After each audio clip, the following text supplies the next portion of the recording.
നമസ്കാരം, ഓപ്പൺ ന്യൂസിലേക്ക് സ്വാഗതം. ഇന്നത്തെ പ്രധാന വാർത്തകളിലേക്ക്. സമാനതകളില്ലാത്ത രക്ഷാപ്രവർത്തനവും തിരച്ചിലും നടന്ന കർണാടകയിലെ ഷിരൂർ ദുരന്തത്തിന് ഇന്ന് 2 വർഷം. കോഴിക്കോട് കണ്ണാടിക്കൽ സ്വദേശി അർജുൻ അടക്കം 11 പേരാണ് ഷിരൂരിൽ കുന്നിടിഞ്ഞുണ്ടായ ദുരന്തത്തിൽ മരിച്ചത്. പത്തനംതിട്ടയിൽ ബൈക്കുകൾ കൂട്ടിയിടിച്ചുണ്ടായ അപകടത്തിൽ 2 മരണം. തട്ട സ്വദേശി സതീഷ് കുമാർ, കോന്നി സ്വദേശി മധു എന്നിവരാണ് മരിച്ചത്. കേരളത്തിന്റെ തദ്ദേശീയ മദ്യമായ ജവാൻ റമ്മിന്റെ പേര് മാറ്റണമെന്ന ആവശ്യവുമായി മുഖ്യമന്ത്രിക്ക് പരാതി. കോഴിക്കോട് എലത്തൂർ സ്വദേശി റിട്ടയർഡ് തഹസിൽദാർ രാജേന്ദ്രൻ നായരാണ് പരാതി നൽകിയിരിക്കുന്നത്. പേര് ജവാന്മാരെ അപകീർത്തിപ്പെടുത്തുന്നതാണെന്നാണ് രാജേന്ദ്രൻ പരാതിയിൽ ഉയർത്തുന്ന ആക്ഷേപം. മാഹി പാലത്തിൽ ഇന്ന് രാവിലെ നിയന്ത്രണം വിട്ട കാർ റോഡരികിൽ നിന്നിരുന്ന മരത്തിലിടിച്ച് അപകടത്തിൽപ്പെട്ടു.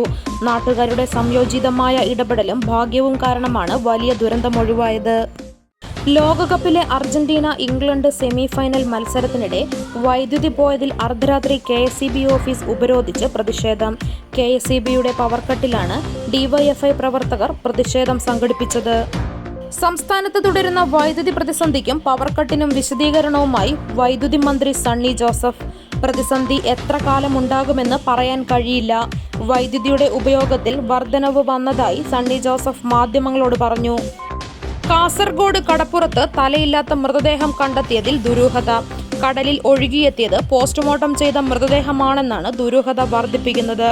മൃതദേഹത്തിൽ ഉണ്ടായിരുന്ന മുറിവുകൾ മുമ്പ് പോസ്റ്റ്മോർട്ടം നടത്തിയതിൻ്റെതാണെന്ന് പോലീസ് പറഞ്ഞു.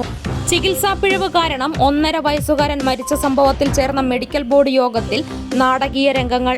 7 പേരെയാണ് ജില്ലാ മെഡിക്കൽ ഓഫീസർ മെഡിക്കൽ ബോർഡിൽ ഉൾപ്പെടുത്തിയത്.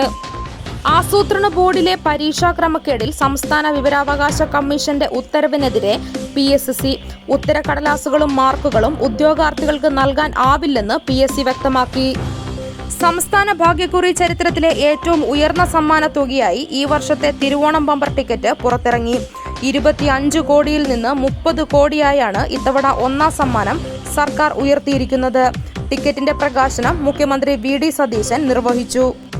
പ്രിയദർശിനി പദ്ധതിയിലൂടെ 60 കോടി രൂപ നഷ്ടമുണ്ടായെന്ന് ഗതാഗത വകുപ്പ് മന്ത്രി CP ജോൺ. അത് നേരത്തെ സർക്കാർ കണക്ക് കൂട്ടിയത് തന്നെയാണെന്നും അദ്ദേഹം വ്യക്തമാക്കി. കോഴിക്കോട് മംഗലാപുരം ട്രെയിനിൽ യാത്രക്കാരന്റെ മൊബൈൽ ഫോൺ തട്ടിയെടുത്തോടി രക്ഷപ്പെടാൻ ശ്രമിച്ച കുപ്രസിദ്ധ മോഷ്ടാവ് കണ്ണൂർ റെയിൽവേ പോലീസിന്റെ പിടിയിലായി. മാടായി സ്വദേശിയായ വിജുവാണ് അറസ്റ്റിലായത്. തൃശൂരിൽ വൈദ്യുതി നിയന്ത്രണത്തിന് പിന്നാലെ KSEB ജീവനക്കാരന് മർദ്ദനമെന്ന് പരാതി. മാള അന്നമനട KSEB ഓഫീസിലെ ജീവനക്കാരനാണ് മർദ്ദനമേറ്റത്. ഷൊർണൂർ വാണിയംകുളത്ത് നിന്ന് കാണാതായ കുടുംബത്തെ കണ്ടെത്തി. കാണാതായത് കഴിഞ്ഞ 9-ന്, കണ്ടെത്തിയത് കർണാടകയിൽ നിന്ന്. വൈദ്യുതി പ്രതിസന്ധിയിൽ സർക്കാരിനെതിരെ രൂക്ഷ വിമർശനവുമായി ബിനോയ് വിശ്വം. LDF ഭരിച്ച 10 കൊല്ലം പവർ കട്ട് ഉണ്ടായിരുന്നില്ലെന്ന് അദ്ദേഹം മാധ്യമങ്ങളോട് പറഞ്ഞു. UDF ഭരണം തന്നെ പവർ കട്ട് എന്നാണ് അർത്ഥം. LDF രാഷ്ട്രീയം വെളിച്ചം എന്നാണെങ്കിൽ UDF എന്നാൽ ഇരുട്ട് എന്നാണ് അർത്ഥമാക്കുന്നതെന്ന് ബിനോയ് വിശ്വം മാധ്യമങ്ങളോട് പറഞ്ഞു. പായം കരിയാലിലെ K സുധാകരൻ നിര്യാതനായി. 62 വയസ്സായിരുന്നു.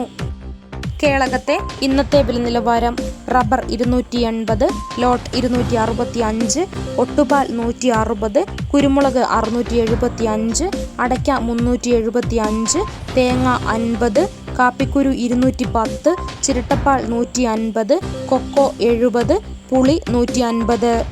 ഇന്നത്തെ സ്വർണം വെള്ളി നിരക്കുകൾ: ഗ്രാമിന് 25 രൂപ കുറഞ്ഞ് 13,135 രൂപയും പവന് 200 രൂപ കുറഞ്ഞ് 1,05,080 രൂപയുമായി. വെള്ളിക്ക് 240 രൂപയുമായി. ഇതോടുകൂടി ഇന്നത്തെ വാർത്താ ബുള്ളറ്റിൻ അവസാനിച്ചു. നന്ദി.